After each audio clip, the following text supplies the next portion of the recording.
Welcome. तो जब भी आप कोई न्यू थ्योरी देखते हो तो वो न्यू थ्योरी आती इसलिए ही है क्योंकि वो एग्जिस्टिंग थ्योरी जो उससे पहले थ्योरी एग्जिस्ट करती थी वो उसे एक्सप्लेन नहीं कर पा रही थी। तो वैसे ही कुछ नेचर्स में कुछ एग्जाम्पल से कुछ फिनोमेना है जिसको न्यूटन्स थ्योरी एक्सप्लेन नहीं कर पा रही थी, जैसे कि existence of muon on the surface of the earth. तो आपको पता है जब भी कॉस्मिक रे जो कि हाई स्पीड मूविंग प्रोटॉन होती है जो कि सन से इमिट होती है, तो वो जब अर्थ एटमॉस्फेयर को आकर हिट करती है तो उससे बहुत सारे सब एटॉमिक पार्टिकल जनरेट होता है। तो आपको कुछ सब एटॉमिक पार्टिकल्स का नाम पता है, जैसे कि आप 3 सब एटॉमिक पार्टिकल्स के नाम जानते हैं, जैसे कि इलेक्ट्रॉन, प्रोटॉन, न्यूट्रॉन। पर इसके अलावा भी बहुत सारे सब एटॉमिक पार्टिकल हैं, कावन, टावन, मेसोन। तो पर यहाँ पर मैं केवल म्यून की बात करूँगा। तो जो म्यून जो होती है वो एक अनस्टेबल पार्टिकल है। उसकी डीके टाइम लगभग 2.2 माइक्रोसेकंड है। मतलब कि वो 2.2 माइक्रोसेकंड के बाद वो नहीं रहेगा, वो डीके कर जाएगा, वो एनर्जी में कन्वर्ट हो जाएगा या तो कोई और पार्टिकल में वो कन्वर्ट हो जाएगा। तो कहने का मतलब ये है कि अगर मैं लेता हूँ जहाँ पर इसकी जनरेशन हो रही है वो लगभग 10 kilometre from the earth surface. तो जब ये म्यून की जनरेशन होती है तो वो जिस स्पीड से आता है वो बहुत ही हाई स्पीड से अर्थ सरफेस की ओर आता है। तो उसकी जो स्पीड होती है लगभग 98% of the speed of light होती है। तो उस स्पीड पर अगर हम कैलकुलेट करें कि वो कितने नीचे तक आएगी, तो हम देखेंगे कि वो लगभग 2 किलोमीटर तक ट्रेवल करेगी, फिर वो डिके हो जाएगी। तो एक्सपेरिमेंटली ये देखा गया कि वो 2 किलोमीटर के बजाय 10 किलोमीटर तक आती है, वो अर्थ सरफेस पर आती है। तो इसका मतलब यही है कि उसकी जो डिके टाइम है वो अलग है। तो जब वो स्टेशनरी होती है तो उसकी डिके टाइम लगभग 2.2 माइक्रोसेकंड है। बट जब वो मूव करती है तो उसकी डिके टाइम इंक्रीज हो जाती है। तो ये जो लिंकिंग है, ये linking of the decay time with the speed, ये स्पेशल थ्योरी ऑफ रिलेटिविटी में है। तो ये स्पेशल थ्योरी ऑफ रिलेटिविटी ये बताती है कि जो टाइम है वो एक एब्सोल्यूट क्वांटिटी नहीं है। एब्सोल्यूट बोलने का मतलब हो गया कि वो किसी और पर डिपेंड नहीं है। पर एक्चुअली में आपको ये पता है कि टाइम जो है वो रिलेटिव है। तो वो कैसे पता है? क्योंकि ये एक्सपेरिमेंटल प्रूफ है कि जो उसकी डिके टाइम है वो इंक्रीज होनी चाहिए जब उसकी स्पीड इंक्रीज होगी। तो इस आधार पर हम ये कह सकते हैं कि न्यूटन्स थ्योरी में कुछ कमियां थी। वो क्या कमी थी कि न्यूटन्स थ्योरी टाइम को एक एब्सोल्यूट क्वांटिटी ट्रीट कर रहा था, पर रिलेटिविटी में उसे एक रिलेटिव क्वांटिटी ट्रीट किया गया। रिलेटिव कहने का मतलब हो गया कि जो टाइम है वो डिपेंड कर रही है किसी पर, ऐसे स्पीड पर। तो आगे चलकर हम देखेंगे कि ये कनेक्शन किस तरह से बनता है, मतलब टाइम स्पीड के साथ किस तरह से रिलेटेड है।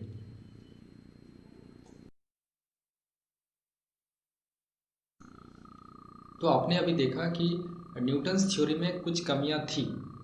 तो जो न्यू थ्योरी है या स्पेशल थ्योरी ऑफ रिलेटिविटी, तो ये किसी फैक्ट पर आधारित है। हमने कुछ फैक्ट्स कलेक्ट किया और उसके ऊपर ये सारी थ्योरी बिल्डअप हुई। तो वो सारी फैक्ट्स क्या थी? तो वो स्पेशल थ्योरी ऑफ रिलेटिविटी दो फैक्ट्स पर निर्भर है। दो, जिसे हम कहते हैं पोस्टुलेट्स, वो दो पोस्टुलेट पर आधारित है। पहला पोस्टुलेट्स क्या है कि जो फिजिक्स की जो नियम है, जो लॉस ऑफ फिजिक्स है, जो एक इनर्शियल फ्रेम में है वो अदर इनर्शियल फ्रेम में भी वही होगी। तो जैसे कि अगर आप ट्रेन में जा रहे हैं और ट्रेन कंस्टेंट स्पीड से जा रहा है, और अगर आप अर्थ को इनर्शियल फ्रेम मानते हैं, अगर आप मानते हैं तो ट्रेन कंस्टेंट स्पीड से जा रहा है, तो इसके अर्थ के रेफरेंस में इसकी जो स्पीड है वो कंस्टेंट है, वो एक्सेलरेट नहीं कर रही है, क्योंकि आपने इसे इनर्शियल माना है। तो वो ट्रेन भी आपका क्या होगा? Inertial frame. और आपको पता है नॉन इनर्शियल फ्रेम क्या होती है? जिसकी एक्सेलरेशन होती है with respect to some inertial frame. तो जब आप ट्रेन में जा रहे हैं और आप बॉल फेंकते हैं तो बॉल की क्या ट्रेजेक्ट्री होगी वो आप कैसे कैलकुलेट करते हैं? Using equation of motion. तो जो ट्रेजेक्ट्री आप कैलकुलेट करेंगे और जो ग्राउंड में जो बंदा खड़ा है वहाँ से वो बॉल फेंकता है, वो जो उसकी ट्रेजेक्ट्री कैलकुलेट करता है, तो दोनों की तरीका एकदम सेम होगी, क्योंकि वहाँ पर जो नियम है वो एग्जैक्टली सेम है। केवल कंडीशन क्या है कि दोनों इनर्शियल फ्रेम होनी चाहिए। तो ये जो पहला पोस्टुलेट थी जिस पर special theory of relativity based है। और उसकी जो दूसरी पोस्टुलेट है वो पोस्टुलेट ये है कि स्पीड ऑफ लाइट कांस्टेंट है। वो किसी भी फ्रेम में आप उसे देखेंगे तो वो आपको कांस्टेंट ही दिखेगी।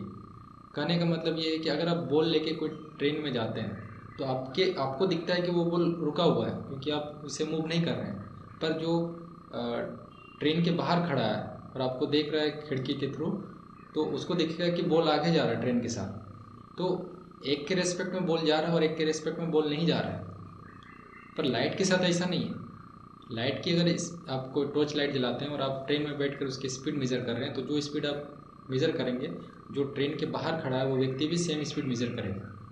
तो लाइट के केस में चीज़ें स्पेशल है। स्पेशल क्या है कि उसकी स्पीड चेंज नहीं होती है, आप मूव करो या मत करो। तो ये दो पोस्टुलेट पर स्पेशल थ्योरी ऑफ रिलेटिविटी आधार है, बेस्ट है।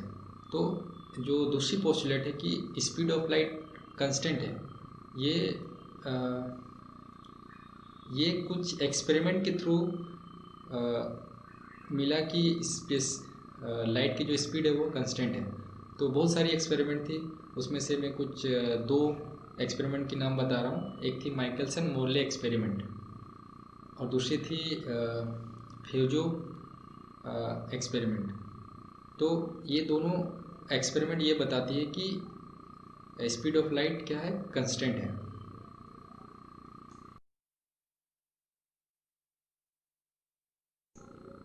तो अभी तक हमने देखा कि जो स्पेशल थ्योरी ऑफ रिलेटिविटी है वो बेस्ड है दो पोस्टुलेट पर। पहला postulate, loss of physics remains same in all inertial frame, और दूसरा पोस्टुलेट ये है कि speed of light is constant in free space and doesn't depend on the source और ऑब्जर्वर। तो इसी दो पोस्टुलेट पर सारा special theory of relativity based है। तो क्या इस दो पोस्टुलेट से कोई एक टाइम ट्रांसफॉर्मिंग इक्वेशन हमें मिल सकता है क्या, जो कि हमें बताए कि जब म्यून स्टैटिक था तब उसकी जो डिके टाइम थी वो थी 2.2 माइक्रोसेकंड, पर वो जब मूव कर रहा था तो उसकी डिके टाइम इंक्रीज हो गई। तो क्या ऐसा ट्रांसफॉर्मेशन इक्वेशन हम देख सकते हैं, जो कि जब वो स्टेशनरी थी, जिसे एक इनर्शियल फ्रेम बोलेंगे, इनर्शियल फ्रेम 1, और जब म्यून मूव कर रही थी तो उसके फ्रेम में एक इनर्शियल फ्रेम बनाते हैं, उसे कहेंगे मूविंग फ्रेम। क्योंकि वो कांस्टेंट स्पीड से जा रही है तो उसे हम मान सकते हैं कि दोनों इनर्शियल फ्रेम है। और हमें चाहिए क्या कि इस फ्रेम में जो टाइम है और जो मूविंग फ्रेम में जो टाइम है वो दोनों के बीच का रिलेशन क्या है। मतलब यहाँ 2.2 माइक्रोसेकंड है तो मूविंग फ्रेम में उससे ज़्यादा होनी चाहिए। तो वो एक दूसरे से किस तरह से रिलेटेड है।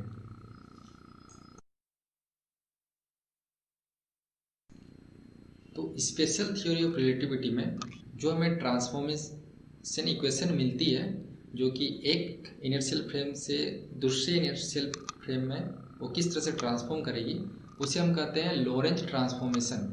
तो लॉरेंज ट्रांसफॉर्मेशन केवल टाइम का ही ट्रांसफॉर्मेशन इक्वेशन नहीं देता है, बल्कि वो स्पेस का भी ट्रांसफॉर्मेशन इक्वेशन देता है।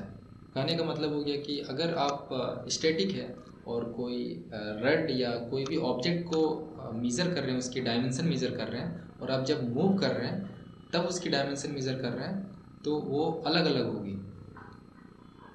पर न्यूटन के केस में ये नहीं था।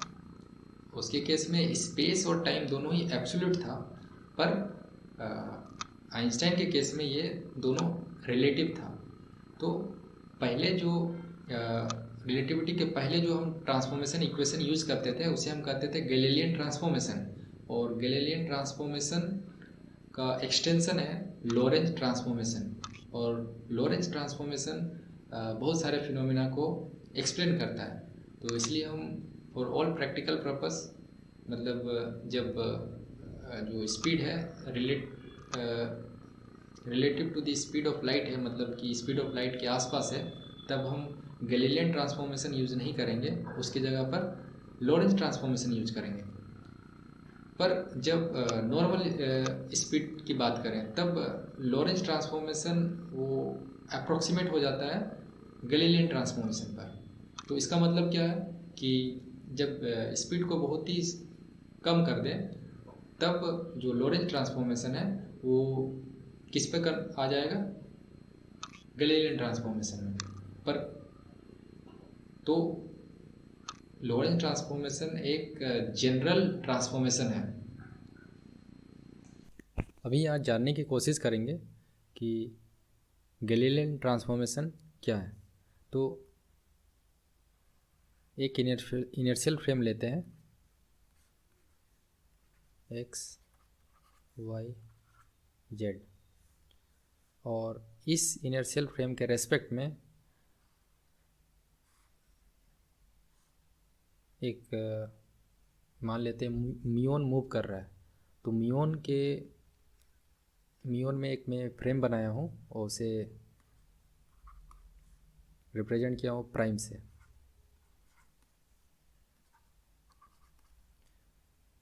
और ये इस इनर्शियल फ्रेम के रेस्पेक्ट में भी स्पीड से मूव कर रही है। तो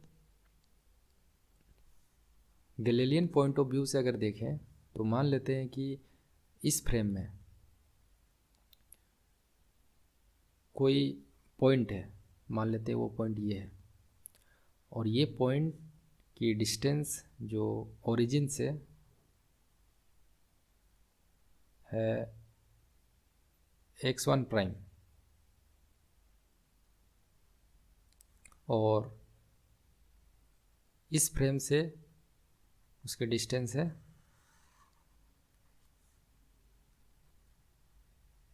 x। और हमें पता है कि दोनों फ्रेम की डिस्टेंस क्या होगी। अगर मान लेते हैं t इक्वल टू ज़ीरो, दोनों की ओरिजिन कोइंसाइड कर रही थी, तो at any time t equal to t ये जो डिस्टेंस होगी वो क्या होगी, वेलोसिटी इनटू टाइम होगी। तो हमारे पास तीन चीज़ें, एक क्या है,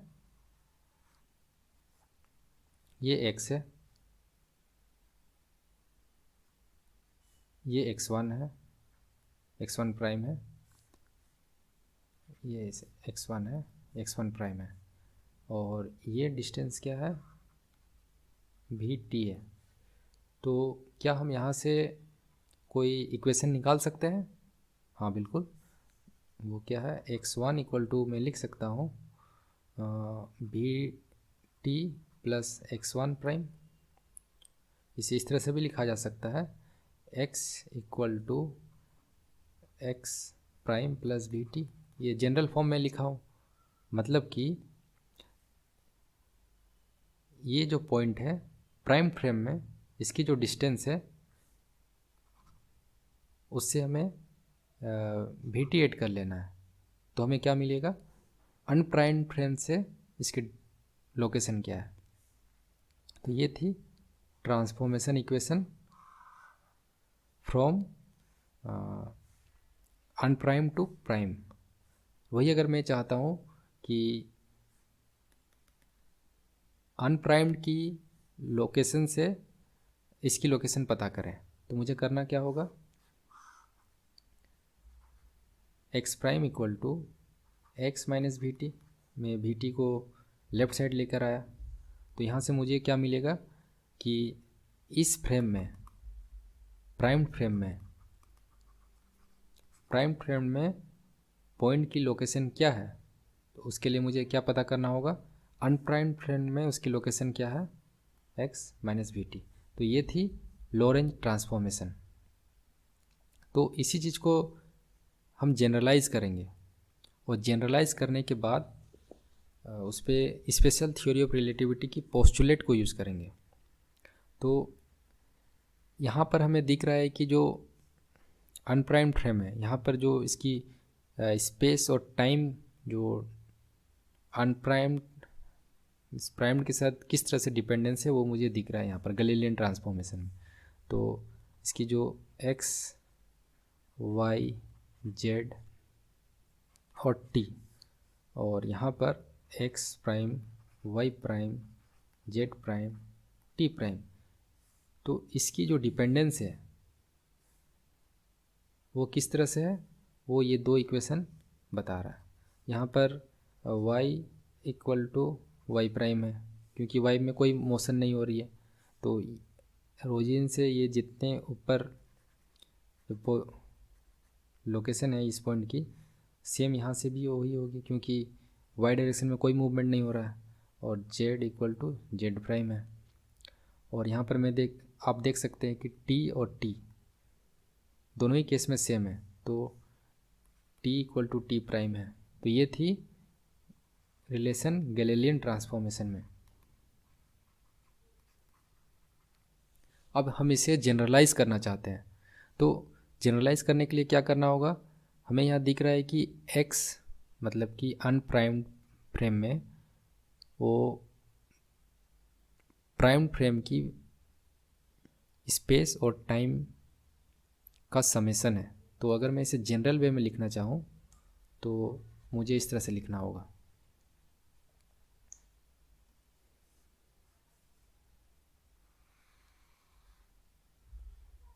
x equal to a x prime plus b y prime plus c z prime plus d t prime. तो मैंने इसी चीज़ को यहाँ पर जनरलाइज किया है, y equal to a one x prime plus b one y prime c one z prime t prime.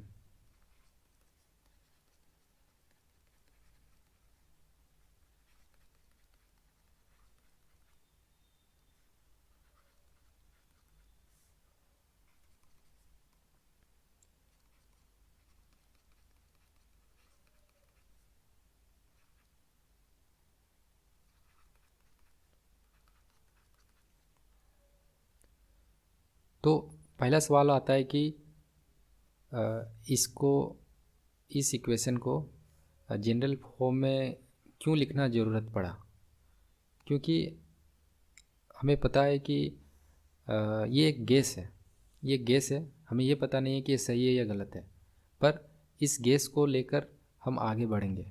तो इस तरह की गैसेस को कहते हैं अंसाज। तो इस पर मैं अभी ज़्यादा नहीं बोलूँगा, तो बस आपको ये एज्यूम करना है कि ये स्पेशल थ्योरी ऑफ रिलेटिविटी की पोस्टुलेट हम इस अंसाज पर अप्लाई करेंगे। अभी मैं दो फ्रेम लिया हूँ यहाँ पर, ये अनप्राइम्ड है, ये प्राइम्ड है, और प्राइम्ड फ्रेम भी स्पीड से मूव कर रही है अलोंग एक्स एक्सिस। तो आप देख सकते हैं कि मूवमेंट केवल अलोंग एक्स एक्सिस है, और ये एक ओरिजिन और ये ओरिजिन एक दूसरे से कोइंसाइड करती है टाइम t इक्वल टू 0। तो जो जनरल फॉर्म होगी इस फ्रेम में x, y, z और t की with respect to prime frame x prime, y prime, z prime, t prime, वो इस प्रकार की जनरल फॉर्म लेगी। ये हमने देखा था, ये एक प्रकार से अंसाज है।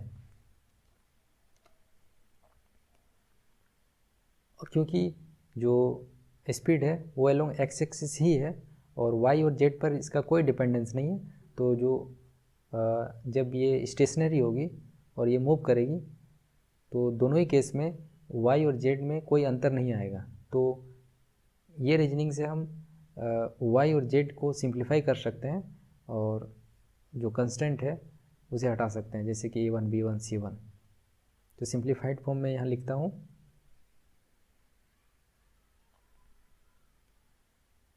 उसी तरह से यहाँ पर मैं बी और सी को 0 कर दूँगा, क्योंकि एक्स वाई और जेड पर डिपेंड नहीं करेगी, क्योंकि वो एक दूसरे से परपेंडिकुलर है और उसके अलोंग कोई मूवमेंट नहीं हो रही है।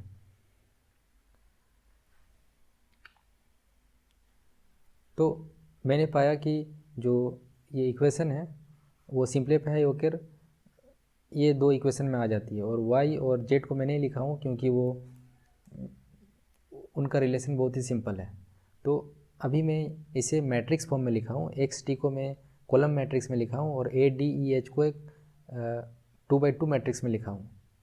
तो इससे ये हुआ कि मैं यहाँ से एक्स प्राइम और टी प्राइम निकाल सकता हूँ। तो इसके लिए मुझे करना क्या होगा कि इस मैट्रिक्स का इन्वर्स से मुझे यहाँ मल्टीप्लाई करना है, इससे मुझे एक्स प्राइम टी प्राइम मिल जाएगी। तो इसकी इन्वर्स क्या होगी, ये matrix h minus d minus c a over determinant of this matrix, और डिटर्मिनेंट इस मैट्रिक्स की डिटर्मिनेंट क्या होगी, a h minus d, a h minus d. तो इससे हमें x prime in terms of x और टी मिलती है। तो उसे मैं यहाँ लिखता हूँ। So x prime in terms of x और टी इस तरह से होगी। तो सेम उसी तरह से एक्स और टी को भी यहाँ लिखता हूँ।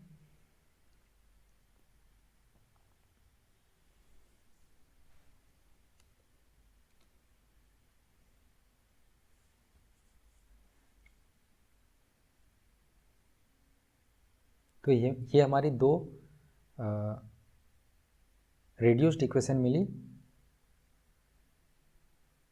Primed with unprimed and unprimed with prime. अब मैं सेम चीज़ को यहाँ पर यहाँ लिखा हूँ, सो लिख सकता हूँ डी इक्वल टू ए भी। अब मैं सब्सटीट्यूट करूँगा जो डी है उसे ए भी से, और यहाँ से मुझे ए कॉमन मिल जाएगी, जिससे कि मैं लिख सकता हूँ ए कॉमन मिल गई मुझे यहाँ से, और इसे मैं बाहर कर दिया, एक्स माइनस बी टी लिख लिया। उसी प्रकार से टी प्राइम को मैं लिखा हूँ यहाँ पर, और सेम एक्स और टी को लिखा हूँ। तो अब आपको समझ आया होगा।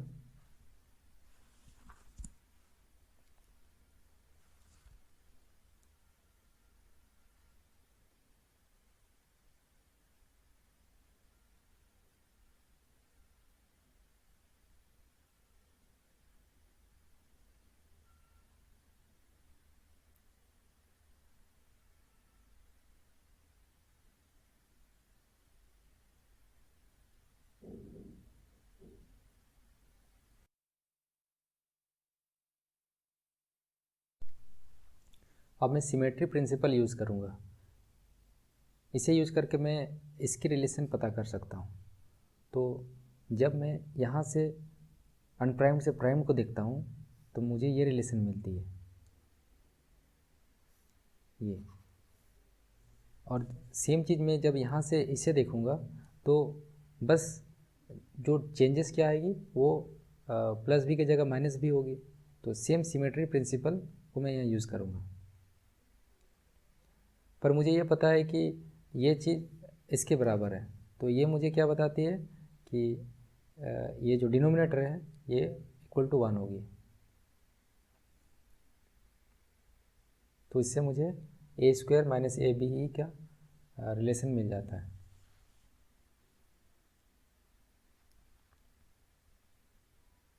तो सेम चीज़ को मैं यहाँ लिख लेता हूँ।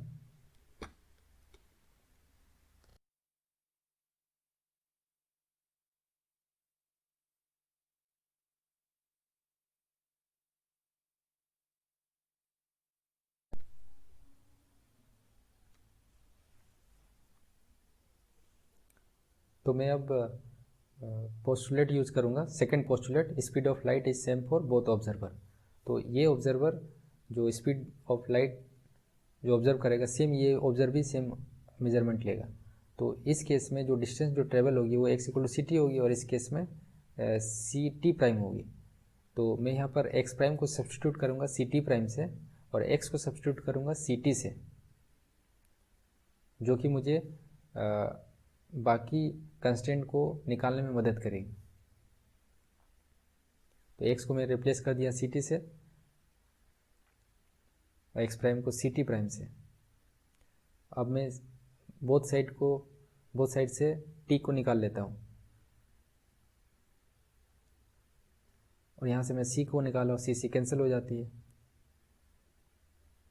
इससे मुझे T prime in terms of T मिलती है।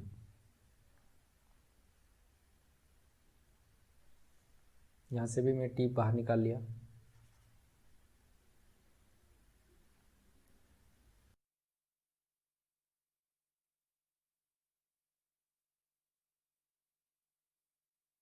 अगर ये दो इक्वेशन को देखते हैं तो आप ये देखेंगे कि t prime proportional to t है, यहाँ पर t prime proportional to t है, मतलब कि ये जो टर्म है और ये दोनों से ये एक दूसरे से इक्वल है। सेम चीज़ को मैं यहाँ लिखूँगा,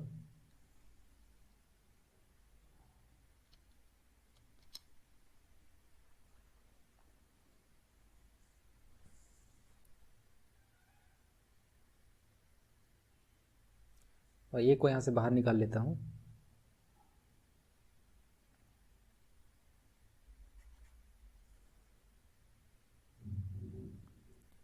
अब यहाँ से ए और ए कैंसिल हो जाएगी, तो इसे मैं कह सकता हूँ कि b c equal to e c over a, क्योंकि दोनों की फॉर्म जो है सेम है। इससे मुझे ई की रिलेशन मिलती है, e equal to a b over c square. तो यहाँ से मुझे और एक इक्वेशन मिलेगी, a square minus a b equal to 1। तो सेम चीज़ को मैं यहाँ लिखा हूँ, और यहाँ पर ई की वैल्यू मैं सब्सटीट्यूट करता हूँ a b over c square यहाँ से। तो इससे मुझे क्या मिलती है, ये इक्वेशन, और यहाँ से मैं ए स्क्वायर कॉमन ले लेता हूँ, तो इससे मुझे क्या मिलती है, ए की वैल्यू। अब मैं एक के लिए इसकी स्क्वायर रूट ले लूँगा, तो आप देख सकते हैं कि यहाँ पर ए जो है ये फैक्टर होगी। तो मैं यहाँ पर ए को अगर रिप्लेस कर दूँ root over 1 minus b square over c square, तो ये बताती है एक्स प्राइम और एक्स में ट्रांसफॉर्मिंग रिलेशन। तो ये थी Lorentz transformation for x coordinate. Same उसी तरह से मैं यहाँ पर ई को रिप्लेस करूँगा भी सी स्क्वायर इससे, क्योंकि जो ई की रिलेशन है a b over c square है, और ए में लिखा हूँ root over 1 minus b square over c square.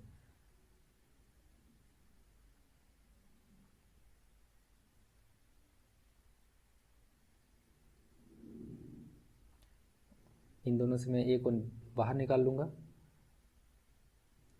और ए को सब्सटीट्यूट कर दूंगा again root over 1 minus b square over c square. Same x और एक्स प्राइम पर है, तो आपको पता चल गया कि लॉरेंज ट्रांसफॉर्मेशन इक्वेशन, तो ये रही हमारी ट्रांसफॉर्मेशन इक्वेशन। तो ये एक्चुअली गैलीलियन ट्रांसफॉर्मेशन इक्वेशन की एक्सटेंशन है। तो गैलीलियन ट्रांसफॉर्मेशन में अगर आप एक्स और एक्स प्राइम की रिलेशन देखेंगे तो वो ये है, और लॉरेंज ट्रांसफॉर्मेशन में जस्ट एक डिनोमिनेटर में एक फैक्टर आ जाती है, वो है 1 over B square over c square. तो इससे क्या समझना है, तो हमारे पास दो फ्रेम है x y z, x prime y prime z prime. तो अगर मुझे पता करना है कोई ऑब्जेक्ट है, मान लेते हैं ये हमारा ऑब्जेक्ट है, कोई पर्सन है, तो इस पर्सन की पोजीशन क्या होगी इस कोऑर्डिनेट से अगर मुझे पता करना है, इस कोऑर्डिनेट में पता करना है, बट मेरे पास डेटा इस फ्रेम की है, तो मैं इसे इस इक्वेशन में पुट करूँगा। इससे मुझे ये मिल जाएगी कि x मतलब इस फ्रेम में इसकी पोजीशन क्या है। अगर मेरे पास इस फ्रेम की डेटा है x y और z डेटा है, मतलब कि ये, तो मैं यहाँ x y और z पुट करूँगा। इससे मुझे क्या मिल जाएगी, x प्राइम y प्राइम और t प्राइम, मतलब कि इस फ्रेम के रेस्पेक्ट में इसकी पोजीशन मिल जाएगी। तो ये लोरेंज ट्रांसफॉर्मेशन बताता है कि एक फ्रेम की डेटा से दूसरे फ्रेम में पता कर सकते हैं कि उसकी पोजीशन क्या है। तो कुछ एग्जांपल्स देखते हैं। तो ये हमारे पास एक एग्जांपल है म्यून का। तो इन ए रेफरेंस फ्रेम के muon moving with a velocity v equal to 0.99 c traveled a distance L equal to 3 km from its birthplace to the point where it decayed. Find the proper lifetime of this muon. The distance traveled by the muon in the frame K from the muon's standpoint. तो इसमें question ये पूछा जा रहा है कि म्यून की proper life time क्या है। प्रॉपर लाइफ टाइम कहने का मतलब है म्यून जिस फ्रेम ऑफ रेफरेंस में स्टेशनरी है उस फ्रेम ऑफ रेफरेंस में उसकी डिके टाइम क्या है, तो उसे हम कहते हैं प्रॉपर लाइफ टाइम। तो आइए कैलकुलेट करते हैं इसकी proper life time.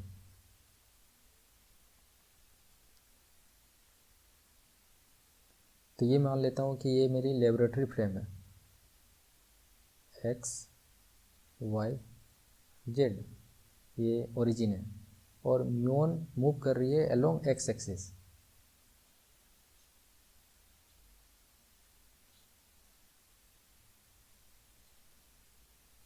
Z frame.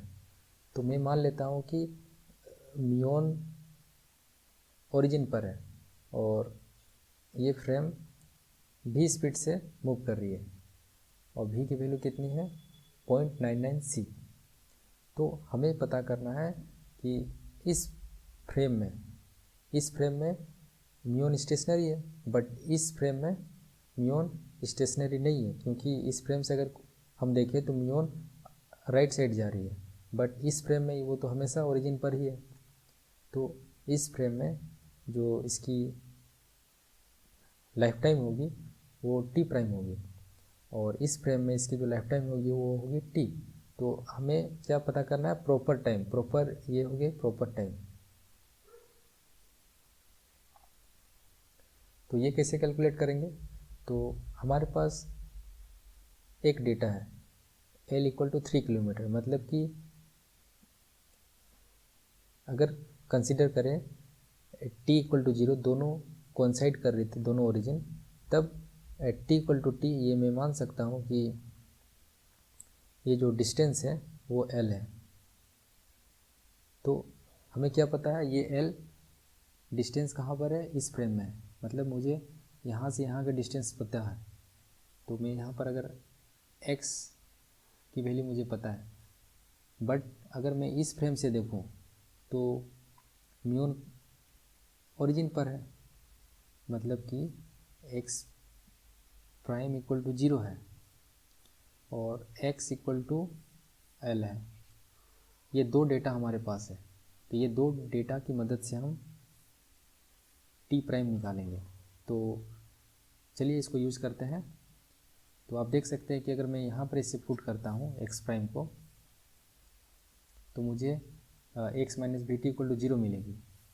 तो मैं उसको यहाँ लिखूँगा x minus v t equal to 0। तो यहाँ से क्या मुझे मिलती है, t equal to x over v, और मुझे पता है x की वैल्यू कितनी है, l ओवर v। तो ये मुझे t equal to L over v ये इक्वेशन मिली। पर मुझे चाहिए प्रॉपर टाइम, मतलब t प्राइम चाहिए। t प्राइम के लिए क्या करेंगे, इससे निकालेंगे। t prime equal to t minus v over c square x root over 1 minus v square over c square. तो यहाँ t की वैल्यू जो है वो l ओवर v है, तो उसे मैं लिखता हूँ l ओवर v, और x की जो वैल्यू है वो है l। तो इससे मैं l को कॉमन ले लेता हूँ, तो मुझे जो मिलेगी 1 over v minus v over c square, 1 minus v square over c square. यहाँ से मुझे क्या मिलती है, मैं अगेन v को कॉमन ले लेता हूँ, तो मुझे मिलेगी l over v 1 minus v square over c square 1 minus b square over c square. यहाँ से मुझे मिलेगी एल ओवर भी, और इसे मैं मान सकता हूँ कि ये स्क्वायर रूट की स्क्वायर है, तो यहाँ से मुझे मिलेगी 1 minus b square over c square. तो ये थी हमारी प्रॉपर टाइम। तो प्रॉपर टाइम कितनी है, L over v root over 1 minus b square over c square.